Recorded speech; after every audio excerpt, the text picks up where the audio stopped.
বন্ধুরা, আবার একটা রান্নার ভিডিও নিয়ে চলে আসলাম। এই দেখো সবজি নিয়ে নিয়েছি, এটা নিরামিষ একটা চচ্চড়ির মতন করবো। এই দেখো দেখো সবজিগুলো হলো আলু নিয়েছি, পটল, বেগুন, ঝিঙ্গা, চিচিঙ্গা, গাজর, তারপরে তোমার মিষ্টি আলু, কারকল, বিনস, কাঁচা লঙ্কা, এই দিয়ে করবো সবজিটা। তাহলে বানিয়ে নিই, তারপরে আবার দেখাচ্ছি। বন্ধুরা, কড়াইটা বসিয়ে দিয়েছি, তেল গরম হয়ে গেছে। কটা বড়ি দেবো, বড়িটা ভেঙে গেছে সব, অল্পই দেবো বড়ি। বড়িটা ভাজা হয়ে গেছে বন্ধুরা। এই তেজপাতা, শুকনো লঙ্কা আর পাঁচফোড়ন ফোড়ন দিয়ে দিলাম। এই দেখো মশলাটা ভাজা হয়ে গেছে, সবজিটা দিয়ে দিলাম।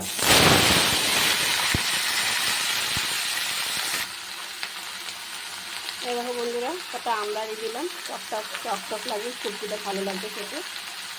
লবণ দিয়ে দিলাম,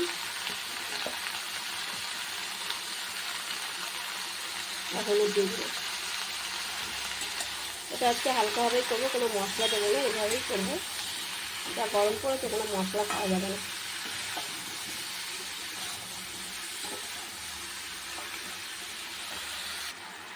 এই দেখো বন্ধুরা, সবজিটা দেখেছো কতটা মজে গেছে, আরও অনেক হবে, এখনো হয়নি।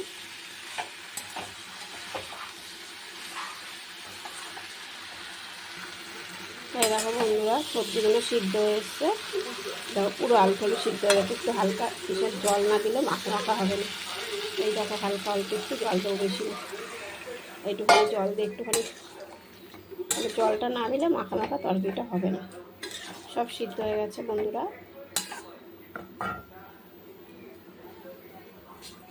এই বড়িটা দিয়ে দিলাম।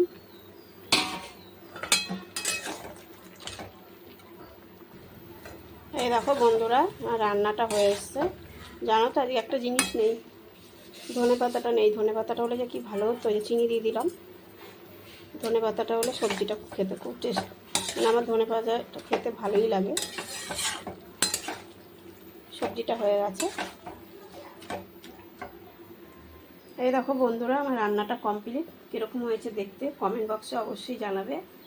আর খুব টেস্টি হয়েছে। আর এই চচ্চড়ি কে কে খেতে ভালোবাসে কমেন্ট করে বলবে। আমার তো খুবই ভালো লাগে, আমার ছেলেরাও সবাই ভালো খায় আমাদের বাড়ি।